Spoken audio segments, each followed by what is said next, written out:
It puts the lotion in the basket. Great. Are you in a well in the basement of someone's house right now, Kyt? Could you guys hear me? There he is. Thank God. You're okay, Kyt, right? You're okay? You're not in trouble right now. If you are, like I said, let us know somehow. Do the wave. No, I'm doing great. Thank you. And you stopped driving. You pulled over. Yes, I did stop driving. Okay, good. You weren't pulled over. You pulled over yourself. That's good to know. Kyt Selaidopoulos, as mentioned, Forrest assistant coach and head coach of the men's futsal team. Kyt, thanks for coming back to the show.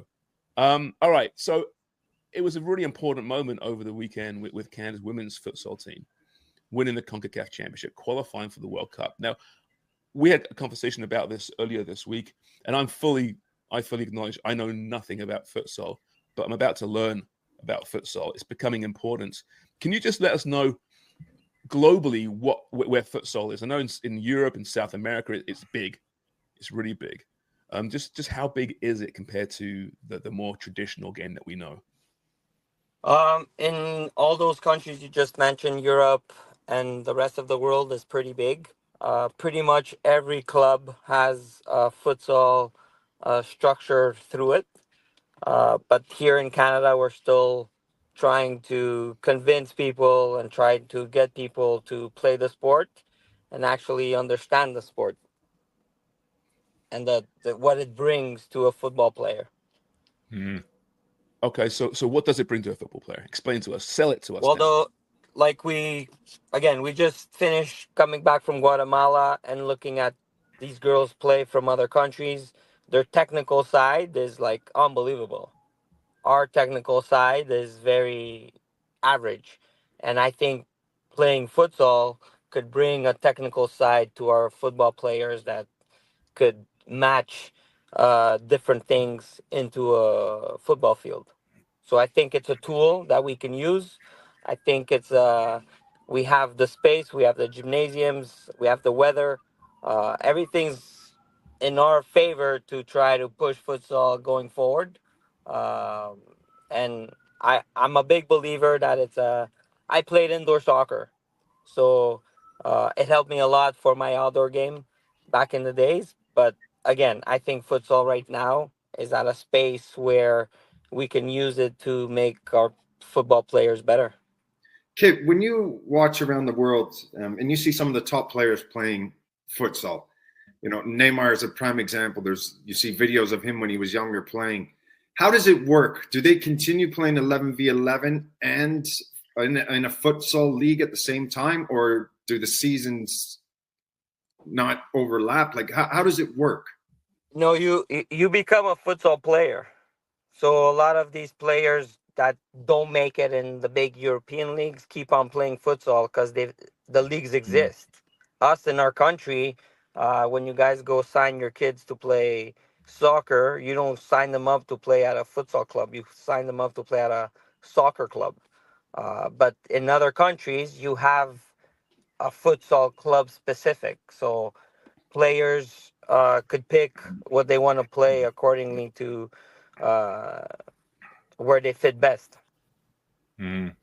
Kyt, you mentioned playing indoor. So you played for the Montreal Impact back in 2004, back when we started to get to know each other. I worked for one of your soccer camps that's still running now, 20 years plus, in Montreal. But you played for teams in the indoor league like Cleveland Force, Milwaukee Wave, Toronto, or Detroit Ignition. So how do you translate, like it's maybe piggybacking on Jimmy's question, how do you get the buy-in from parents, from organizations to get the funding and the backing for futsal? So how does it translate to 11v11? Like you talked about the technical aspect, but I can see how indoor soccer immediately will pay off and you can translate that to a bigger pitch. But what's the sell for futsal? Is it purely on the technical, or are you going to have players who are just going to exist in a futsal space and not in the 11v11 space? Or do you see it as something that needs to dovetail together in Canada in order to see kind of the fruits of all the labor on the biggest of stages? I think that the futsal is a smaller game of a football game. And if we break down the whole soccer pitch, you'll get futsal courts all over the place. So Mm. the 2v2, the 4v4, all these things exist in football. So I don't understand why people don't just help each other and get players better. Because at the end of the day, Mm. it's all about the player. It's all about how we make players better, that it's on the female side or on the men's side. How do we develop more players to play at higher levels, get them in our national teams so our national teams could be better?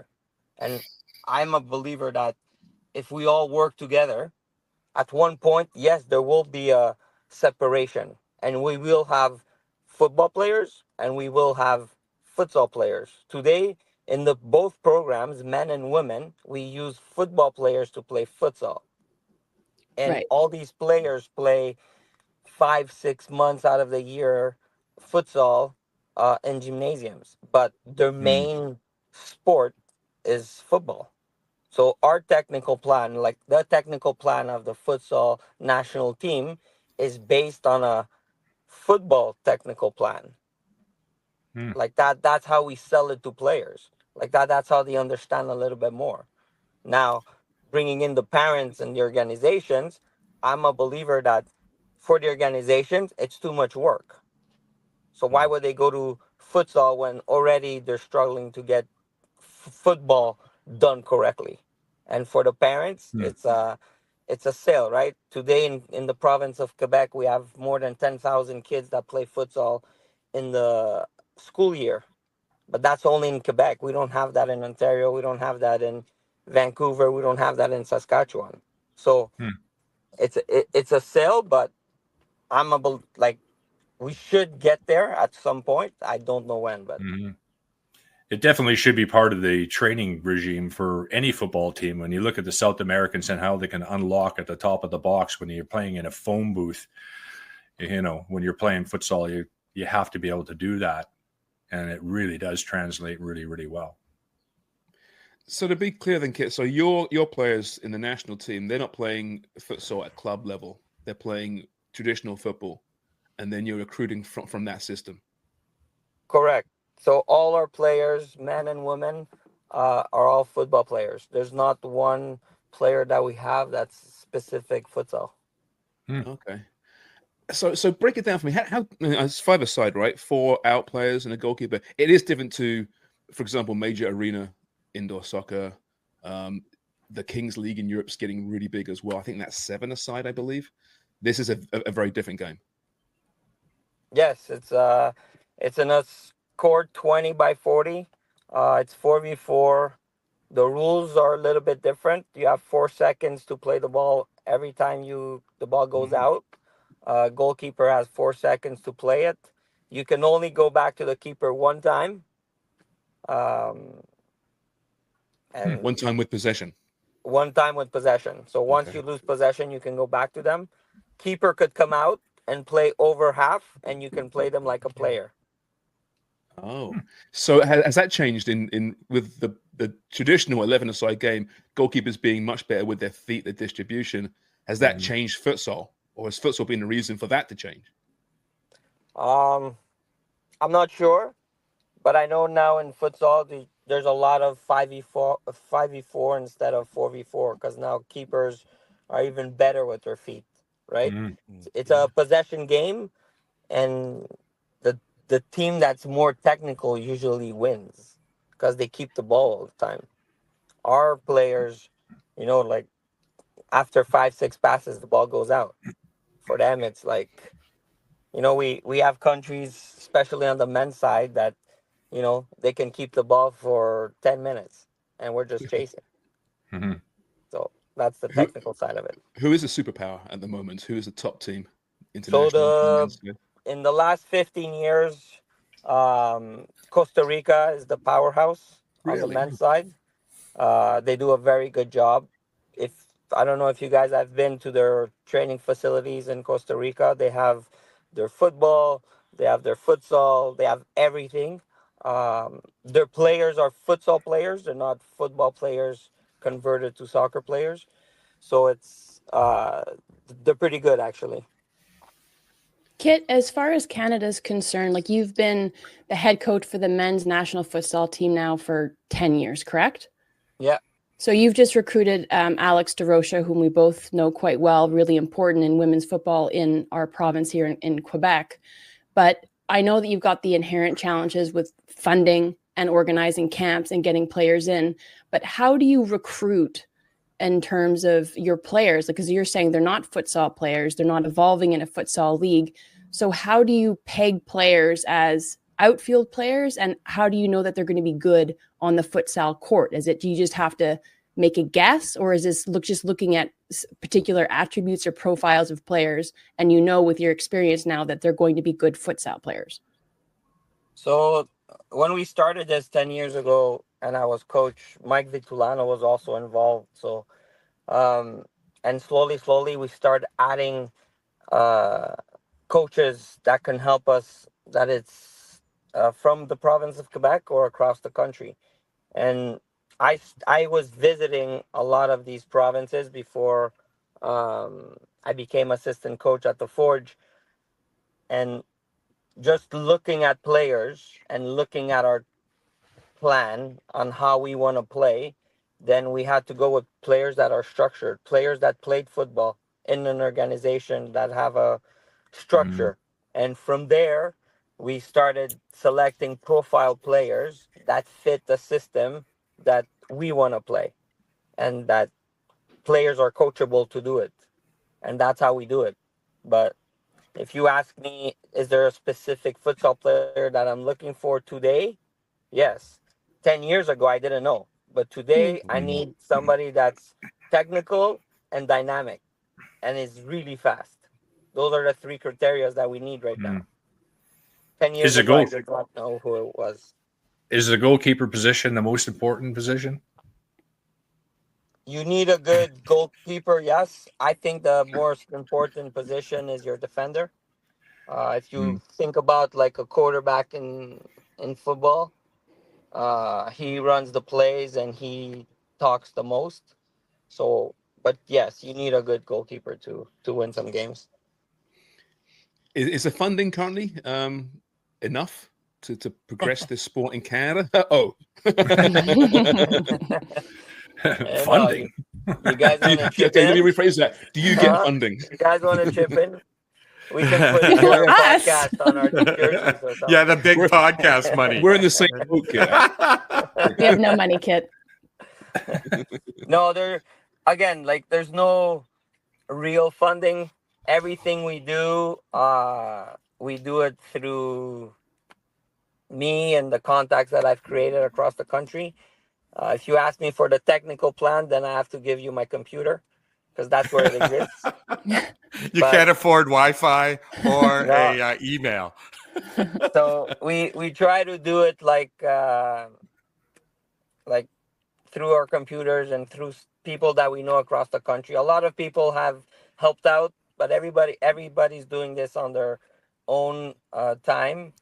But hopefully now with what happened, there's gonna be some eyes opening, and somebody's gonna sit there and say, okay, maybe we should do this for real, because we're doing it for events, right? So it's not a national team, it's an event. So we go to an event and we go to an event. So every 4 years we go to an event, but the results looks that we're so close, but at the same time we're so far. So Canada Soccer right now, they do provide some monies for you, or not? Oh, we just lost it. Can't answer that question. No. I refuse to answer that question. I know Canada Soccer, their media channels often report on the result. So they are. Hey, Kit, sorry, we lost you there for a second. So do you get any funding from Canada Soccer? Yes, we get the funding to travel and to do all that stuff, but not for real camps and anything else. Like before we went to this qualifier with the women, we played one international game against a club 5 days before our first game. While you were already on site for the tournament? Correct. We were in Guatemala and we played a club team that we beat 5-0, but it wasn't the competition that we were looking for. And then we got into our first game against Costa Rica that we lost. That was the first women's futsal game. Was 5 days before the tournament. Yes. There hadn't been any other games. We played in Quebec against U14 boys. Like that, we get the speed going, but that was it. It wasn't. We didn't have any international games or anything. It's incredible. Like this is literally a blank slate weeks before a World Cup, a CONCACAF Championship, and you throw this group together, and then you win the damn thing. Are you surprised you won it? On the women's side, I thought we were going to qualify. I didn't think we were going to win. On the men's side, it's a lot tougher. There's more teams. The competition is a lot better. Everybody's been doing it for a lot of years. But physically, all these teams couldn't last against us. And that's where everything changed. After the Costa Rica game, watching it, and we're like, okay, physically, we're going to beat everybody if we stick to the game plan. And I think the girls did a fantastic job listening and getting it done. Kid, they might be thinking now you don't need funding because you're doing a great job.